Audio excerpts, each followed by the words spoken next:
you. And I hope that when some of you get to enjoy the beach and the water, you think of me as nothing would be better than swimming in that area now. So over the next 30 minutes, we're going to address the issue of brain health in the preterm neonate. And I hope to share my excitement for how this field is evolving as we examine a view that will go from the baby's connectome all the way to their home. I'm Stephen Miller, and started last spring as head of pediatrics at the University of British Columbia and BC Children's Hospital, and continue to be affiliated with SickKids, and where much of the research team is still located. These are my disclosures.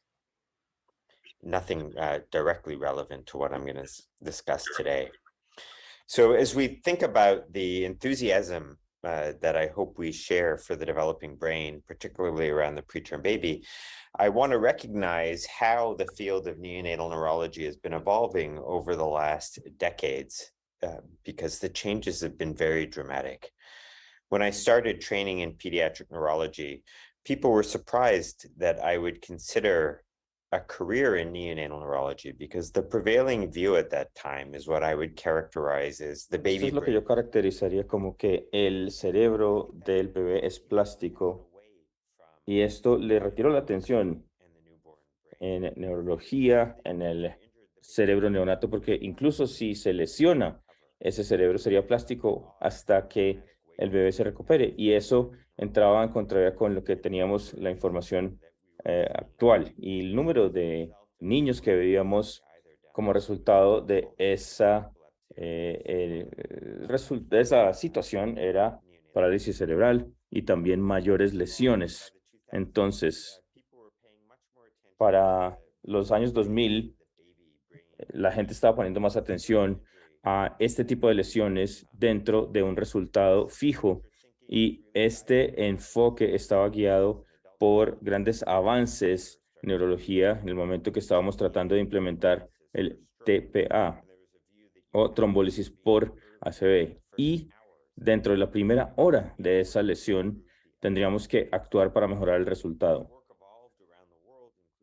Evoluciona el trabajo en todo el mundo y lugares como UCSF y mi mentora Donna Ferrero teníamos una mejor apreciación de la trayectoria de la salud del cerebro después de una lesión.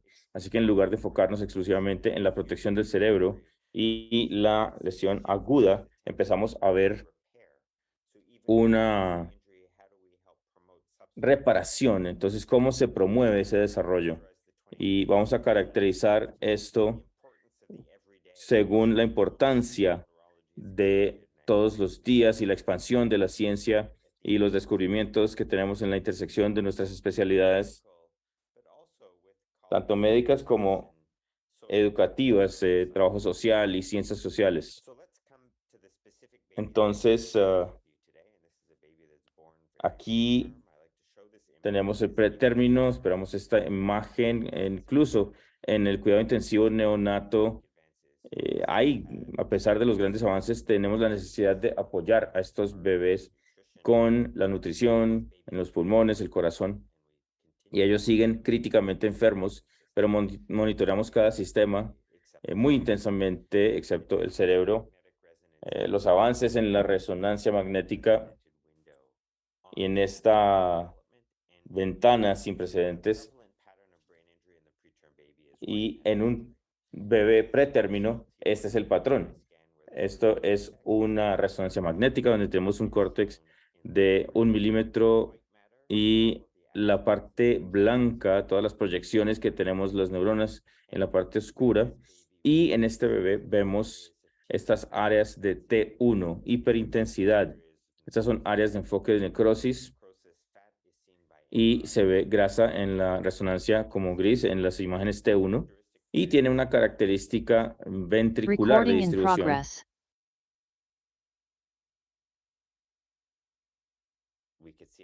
Y podemos ver aquí en la imagen sagital, tenemos la corteza cerebral relativamente suave, blanda en un bebé pretérmino. Aquí tenemos la materia blanca, que es esta zona, y estas áreas de hiperintensidad T1. El patrón característico es una lesión, puede ser única o puede ser múltiples lesiones, pueden ser quísticas y tradicionalmente tendríamos esta PVL. Este patrón también llega de 24 a 32 semanas de gestación y se ve en las primeras resonancias magnéticas, y esto se reduce con las lesiones quísticas y luego se colapsan y es mucho más difícil diferenciarlas con al ojo. Y ahora, con otros científicos y neurólogos, nosotros mapeamos la distribución de estas lesiones en un cohorte de 216 personas, escaneado en Vancouver y luego pretérmino y con edades equivalentes, y lo llegamos hasta los 18 meses de edad, y en estudios subsiguientes hasta 4 años y medio. Entonces, había 32 semanas de análisis y luego mapeamos esas lesiones en materia blanca en estos bebés, que se muestra en colores más cálidos. Aquí en esta imagen vemos los píxeles donde es más probable que ocurran lesiones, y tenemos un promedio de 32 semanas. Y si miramos esto, y si vemos las probabilidades de esos resultados, vemos la relación de probabilidades y bajo 85. Entonces, esta desviación debajo de la media, vemos que estas lesiones que son más predictivas de ese resultado son anteriores. Entonces, aquí estas lesiones son más anteriores, lo mismo para los resultados cognitivos, y tenemos estos mapas en cada seguimiento. Yo diría que las probabilidades aumentan en el tiempo aparentemente de los resultados motrices. Entonces es un predictor potente de los desarrollos de los o neurodesarrollos en este dominio. Aquí teníamos a Kenyan Rand, que es una colega en Jerusalén, dijo que estos mapas son muy lindos, pero no tengo esa, no soy física cuantitativa en esto. Entonces, ¿qué podemos aprender de estos mapas que luego podamos aplicar a los cuidados diarios? Dijo que estas lesiones, y alineamos estas resonancias a un plano común, mirando dónde empieza el ventrículo, dibujamos una línea a través de la línea del centro, y este bebé tuvo un resultado normal a los 4 años y medio de edad. Este bebé sí tuvo un resultado preocupante. Esa locación de la materia blanca y de la lesión determina los resultados finales nerviosos. Finalmente, no se agrega mucho valor predictivo al considerar variables como predictores, neurodesarrollo y demás hemorragias y displasia, retinopatía. Entonces, un aumento muy modesto si consideramos esa lesión según la locación. Consistente con lo que yo aprendí en la escuela de neurología, la ubicación sí importa. Sé que ustedes estarán preguntando por qué esta materia blanca es tan vulnerable en estos bebés, que una tercera parte de estos bebés pretérmino están experimentando un cuidado intensivo neonato y tendrían esa lesión cerebral. La respuesta a esto viene a décadas de trabajo como Stephen Back y Jehovah, que se ven en este diagrama. Aquí vemos las células que viven en la materia blanca, que son tan exquisitamente vulnerables a las lesiones. Y esto particularmente, este momento del desarrollo, entonces tenemos los axones aislados, tenemos la neurotransmisión, y esto está producido por los oligodendrocitos. Entonces pasan por esta fase de ser pre-OL, y en los OL premaduros están pasando a través de esta materia y luego empiezan a tener grasa. Entonces aquí es tan vulnerable a las lesiones. La privación de energía o la isquemia. Cuando vemos el cerebro de un bebé de 20 semanas de gestación en autopsia, estamos llenos de este pre-oligodendrocitos en la materia blanca. Entonces allí, esta estaría llena por estos OLs inmaduros, y otras células, y estas son muy resistentes a la lesión. Entonces, esta materia blanca es tan vulnerable porque las células que viven en esta materia blanca en el rango de 28 semanas de desarrollo son muy vulnerables a las lesiones. Si tomamos esto un paso más allá y miramos el espectro de materia blanca en un bebé pretérmino, vemos esas lesiones. Y esto resulta ser la minoría de esas lesiones, porque cada una de estas lesiones está rodeada de un área más difusa. Y si vemos las autopsias en bebés pretérmino que tenían lesión de materia blanca, tenemos estas áreas de enfoque, algunos quísticos en el espectro de APL, y en esas espectro perdemos las células, los PBLs, y es una tercera parte de la materia blanca en un bebé pretérmino. La mayoría de esta lesión es difusa. Las áreas que están alrededor de estas zonas de lesión, sorprendentemente, realmente hay una renovación de los pre-OLs.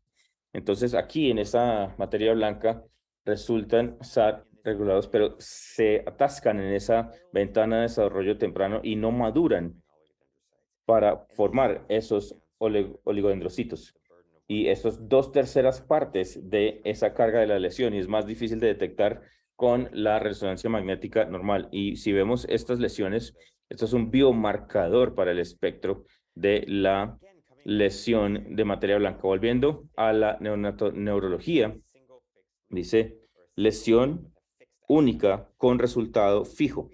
Bueno, aquí tenemos todas estas células que tienen una maduración, y en un trabajo muy emocionante de los laboratorios, ellos ahora pueden sobrepasar esta maduración con los inhibidores de hialuronidasa para permitir que los pre-OLs maduren y puedan formar myelin. Y aquí esperamos ver grandes desarrollos sobre esto que nos permitan mejor enfoque y para la reparación del cerebro en estos bebés. Aquí la lesión de cerebro en estos neonatos se trata de la trayectoria de la maduración del cerebro, la maduración de las células que están viviendo en el cerebro en el tercer trimestre de gestación.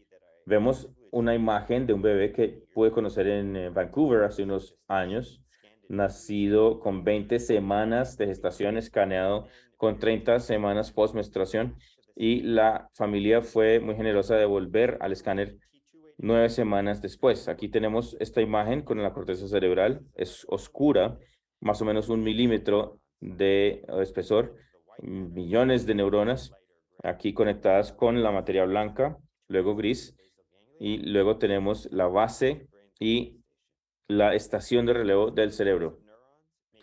Como estos billones de neuronas hacen trillones de conexiones para hacer conexiones con esas 39 semanas de edad postmenstrual, hay una morfología que simplemente es más pequeña, pero la materia blanca no está milenada.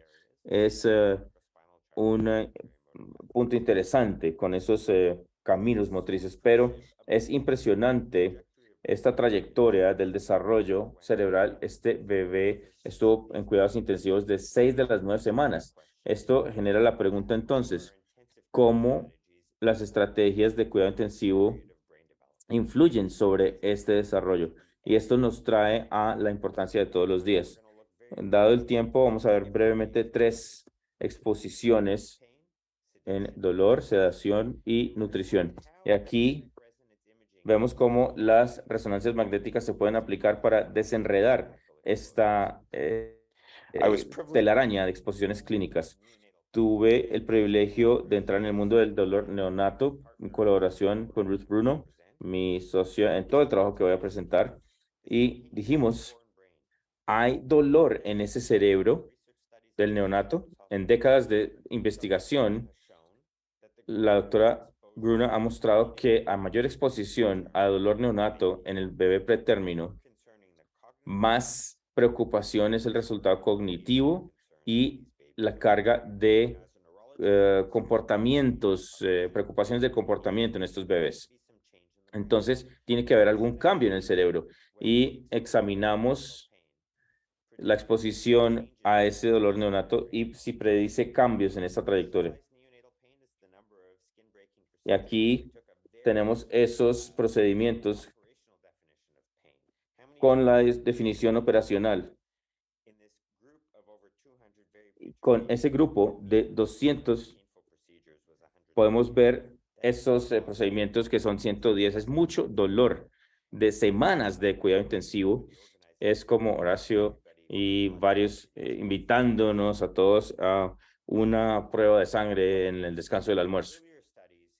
Lo que vimos en estudios anteriores fue que a mayor procedimiento, más lenta era esa trayectoria de desarrollo cerebral.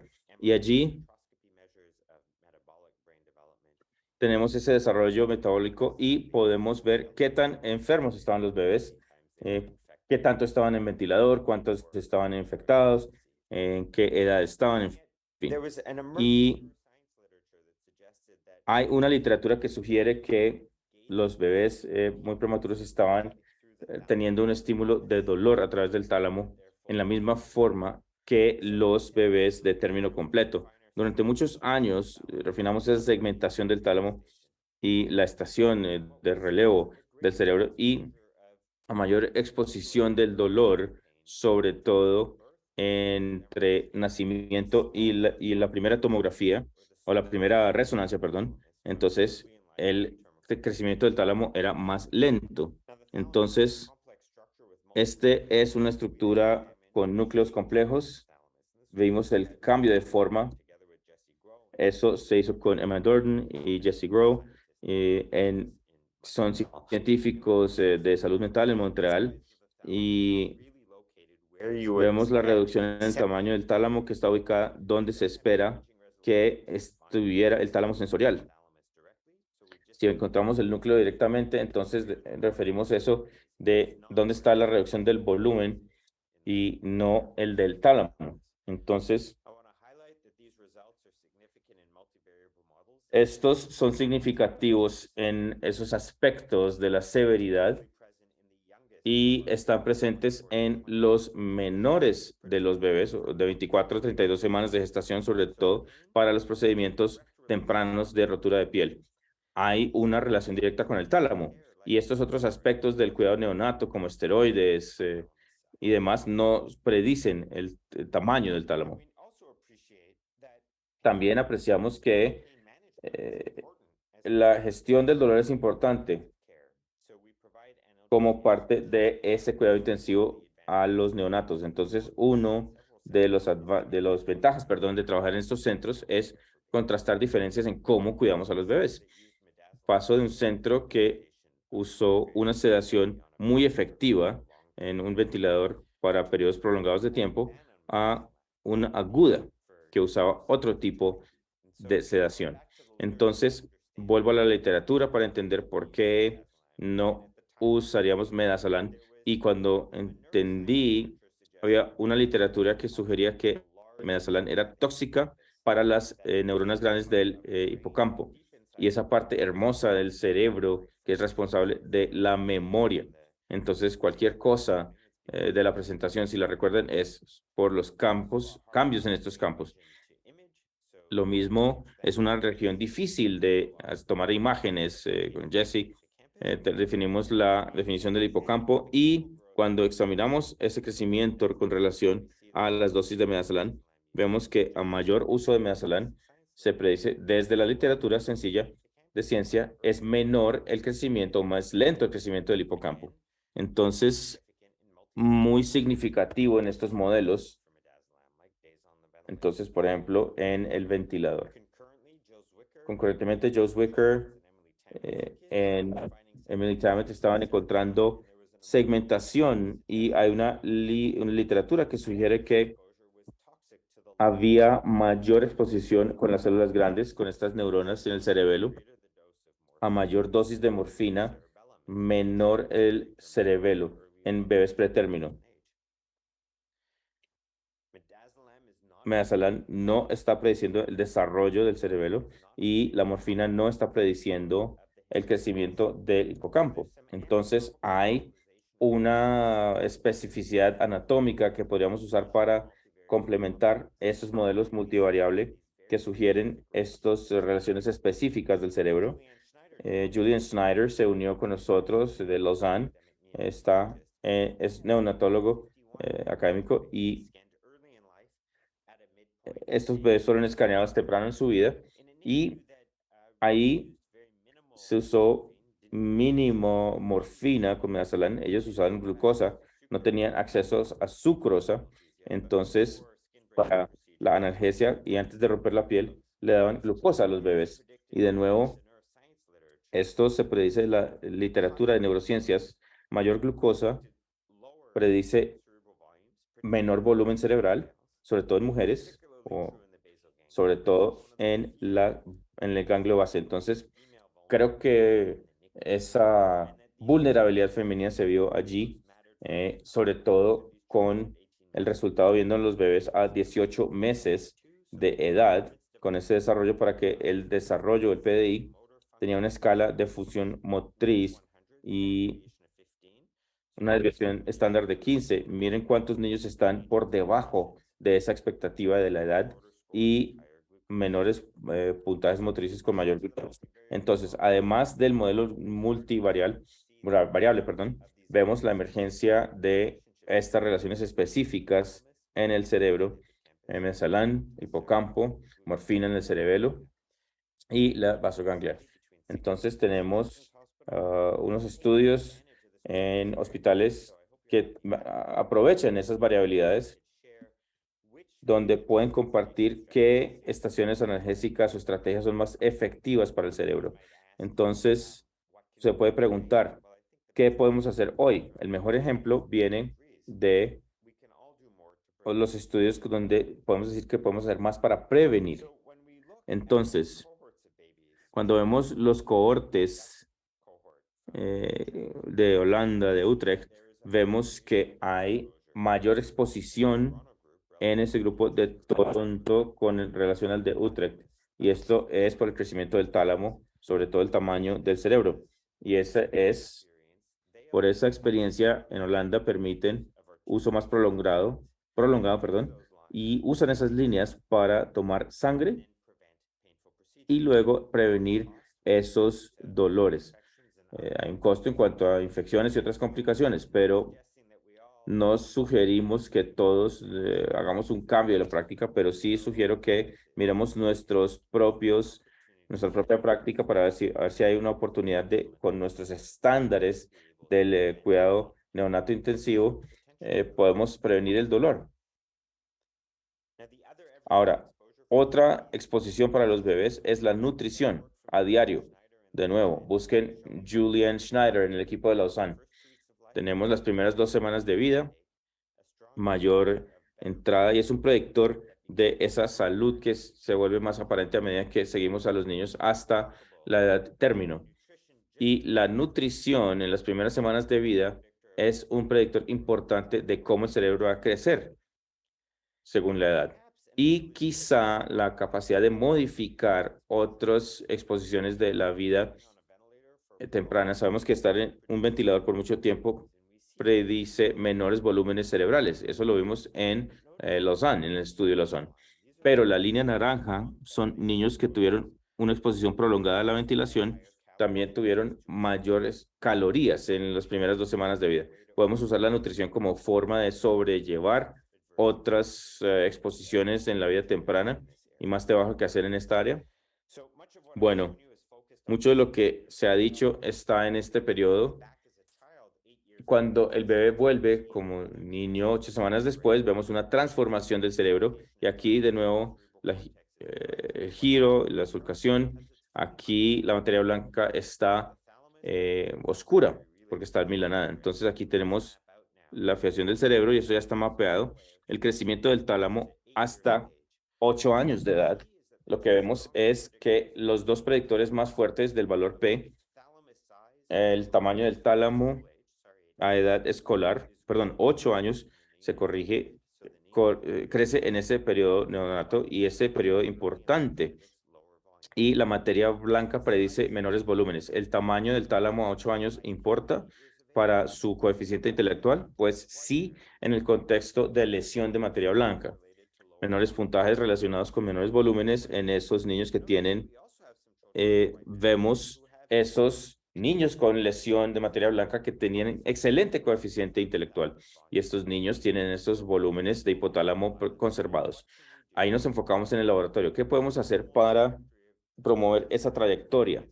Bueno, pasando esta idea que la lesión en el bebé es un tema fijo a la importancia de promover el desarrollo.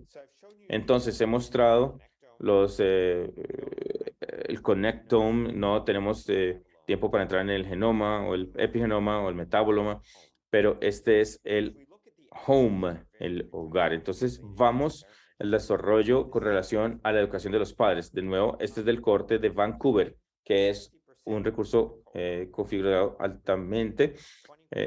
Un porcentaje 20% tenían escuela primaria, 20% posgrado. Si vemos la educación del padre, podemos ver lo mismo. Vemos este cambio en la curva en el grupo menor, pero un drástico cambio en la otra curva. Mejores resultados en esta curva para coeficiente intelectual a los 4 años y medio y también resultados motrices a los 4 años y medio. Pero demos un paso más. ¿Y qué pasa con la lesión cerebral? Aquí podemos ver resultados basados en los grupos SCS, alto, medio y bajo, y ahora tenemos una demanda estandarizada de la lesión de materia blanca. Y como ya mostramos al principio de la presentación, ¿qué pasa aquí? Aquí está totalmente mitigada en esta parte.